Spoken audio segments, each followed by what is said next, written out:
A continuación estudiaremos el tema referente al reactivo límite en las reacciones y la estequiometría. Decimos entonces que cuando dos o más sustancias que reaccionan se mezclan en una proporción diferente a la estequiométrica, necesariamente alguna de ellas se encontrará en exceso. Es decir, que los reactivos no se suelen mezclar para reaccionar en la proporción indicada por la ecuación química balanceada. Lo anterior puede deberse a que, al agregar uno de los reactivos en exceso, se busca garantizar la conservación del otro reactivo, que generalmente es más costoso.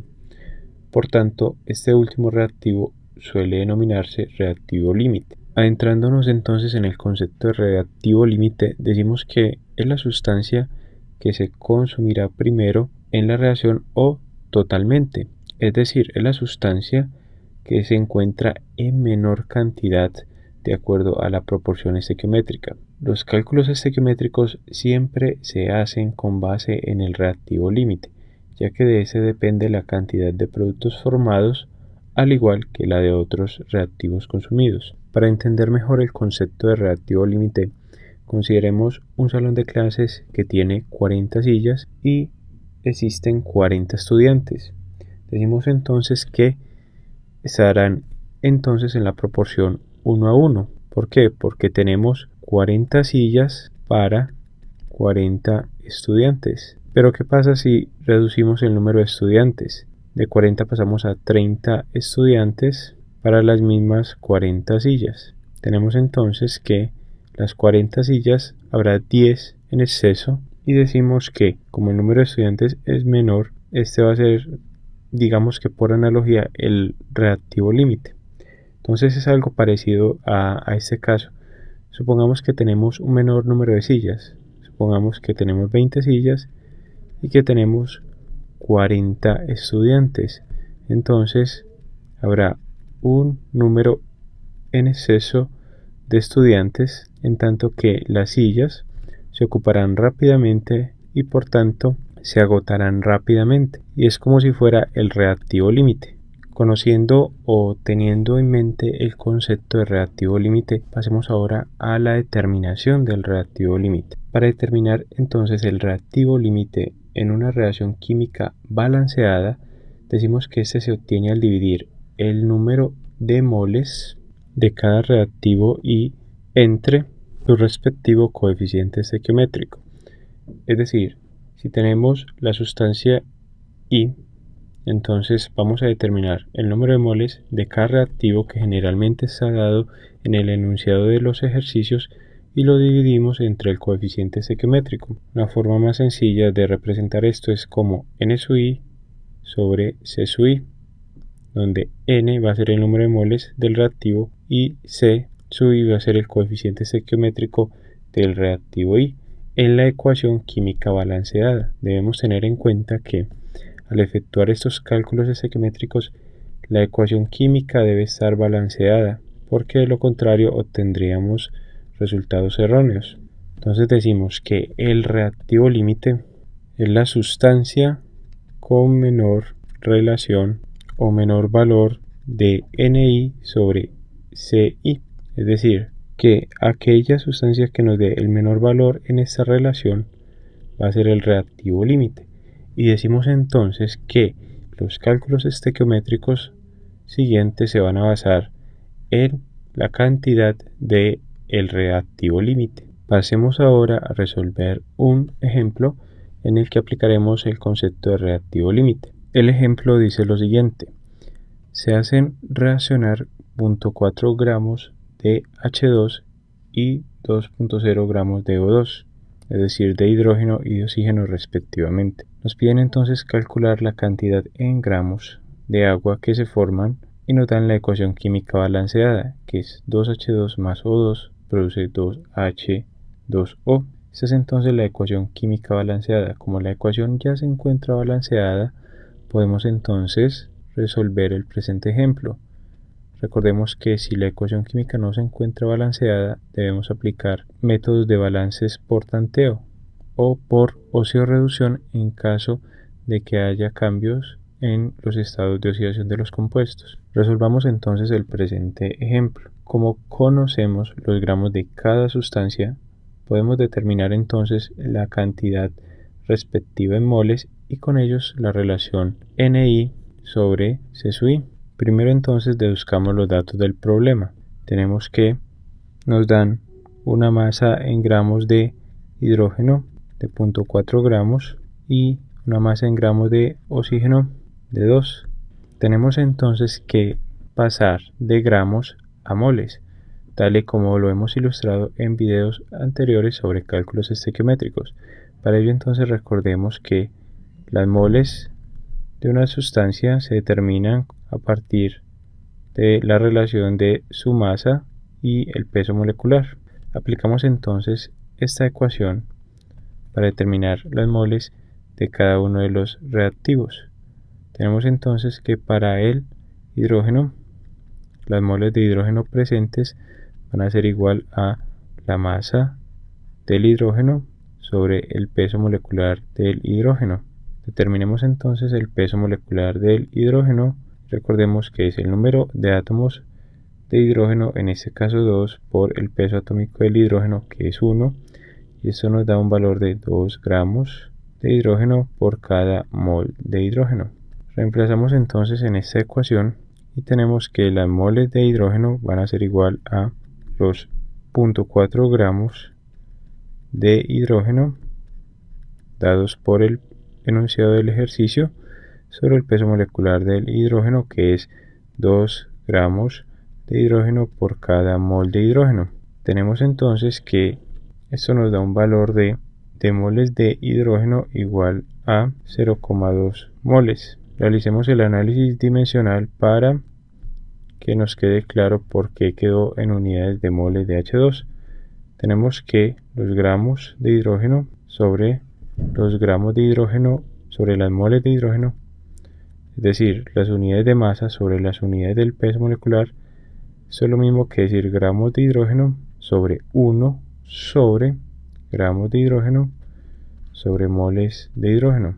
Aquí entonces aplicamos la ley de la oreja, es decir, multiplicamos medios con medios y extremos con extremos y obtenemos que estas unidades nos dan gramos de hidrógeno por mol de hidrógeno sobre 1 por los gramos de hidrógeno. Cancelamos entonces gramos de hidrógeno con gramos de hidrógeno y nos queda sencillamente las unidades de moles de hidrógeno. Pasemos ahora a determinar las moles del oxígeno. Tenemos entonces que las moles de oxígeno van a ser igual a la masa del oxígeno presente sobre el peso molecular del oxígeno. Reemplacemos entonces estos valores. Decimos que las moles de oxígeno van a ser igual a la masa de oxígeno, que sabemos que es 2,0 gramos de oxígeno, sobre el peso molecular del oxígeno, que lo obtenemos multiplicando el número de átomos de oxígeno por el peso atómico del oxígeno, y esto nos da un valor de 32 gramos de oxígeno por cada mol de oxígeno. Dividimos entonces estos 2 gramos de oxígeno entre 32 gramos de oxígeno por cada mol de oxígeno. Cancelamos gramos de oxígeno con gramos de oxígeno y tenemos entonces que las moles de oxígeno son iguales a 0,0625 mol de oxígeno. Ahora con estos valores de las cantidades de los reactivos en moles pasemos a determinar las relaciones de las moles entre los respectivos coeficientes estequiométricos de cada uno de ellos. Conociendo entonces la cantidad de moles de cada reactivo, determinemos ahora la relación entre las moles de cada sustancia y sus respectivos coeficientes estequiométricos. Empecemos para el hidrógeno determinando la relación de las moles de H2 sobre el coeficiente del H2. Recordemos de la ecuación química balanceada que el coeficiente estequiométrico para el hidrógeno tiene un valor entonces de 2 y para el oxígeno, que no aparece indicado, es de 1. Reemplacemos entonces estos valores y tenemos que 0.2 moles de hidrógeno se relacionan con el coeficiente estequiométrico, que es 2, y esto nos da un valor de 0.1, tanto que para el oxígeno la relación entre el número de moles y su respectivo coeficiente estequiométrico nos da lo siguiente, que esto es 0,0 0,0625 mol de O2 sobre el coeficiente estequiométrico del oxígeno en esta ecuación, que es 1, lo cual nos da el mismo valor de 0,0625. Ahora bien, al determinar estas relaciones, observemos cuál tiene menor valor. Encontramos que el menor valor obtenido es para el oxígeno.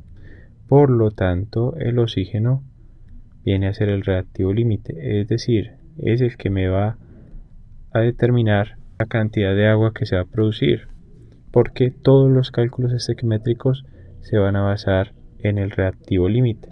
Luego entonces decimos que por la proporción estequiométrica, las moles de O2 sobre el coeficiente estequiométrico del O2 se relacionan con las moles de agua sobre el coeficiente estequiométrico del agua. De esta ecuación entonces despejamos la variable desconocida, que serían las moles de agua o moles de H2O, y decimos que van a ser iguales a la relación entre las moles del oxígeno y su respectivo coeficiente estequiométrico, que multiplica el coeficiente estequiométrico del agua, ya que como está dividiendo a este lado, pasa al otro lado a multiplicar. Reemplazando valores, tenemos que las moles de agua van a ser igual a esta relación, que ya sabemos que tiene un valor de 0,0625 por el coeficiente estequiométrico del agua en la ecuación química balanceada, que observemos es de 2, y eso nos da un valor en moles de hidrógeno igual en moles de agua, y eso nos da un valor en moles de agua de 0,125. Por lo tanto, esa es la cantidad en moles de agua que se producen de esa reacción a partir de los cálculos del reactivo límite, es decir, de la cantidad de oxígeno presente. Pero recordemos del ejercicio que nos solicitan es la cantidad en gramos de agua. Por lo tanto, debemos hacer uso de la ecuación que nos permite determinar o relacionar más bien las moles de una sustancia, en este caso vamos a decir que es del agua, con su masa, la masa del agua sobre el peso molecular del agua. De esa ecuación despejamos entonces la masa de agua, decimos que esta es igual a las moles de agua por el peso molecular del agua, y ahora vamos a reemplazar los valores respectivos. Conocemos las moles de agua, que es 0,125 mol que se producen. Determinemos ahora el peso molecular del agua y decimos que este es igual a número de átomos de hidrógeno, que es 2, por el peso atómico del hidrógeno, que es 1, más número de átomos de oxígeno, que es 1, por el peso atómico del oxígeno, que es 16, y esto nos da un valor de 2 más 16 igual a 18 gramos sobre mol. Por tanto, reemplazando los valores conocidos, tenemos que eso es igual a las moles de agua, que son 0,125 mol de agua, por el peso molecular del agua, que es de 18 gramos de agua por mol de agua. Cancelemos entonces moles de agua con moles de agua y obtenemos finalmente el valor de la cantidad de agua producida igual a 2,25 gramos de agua. Concluimos entonces el presente ejemplo sobre cálculos estequiométricos con reactivo límite.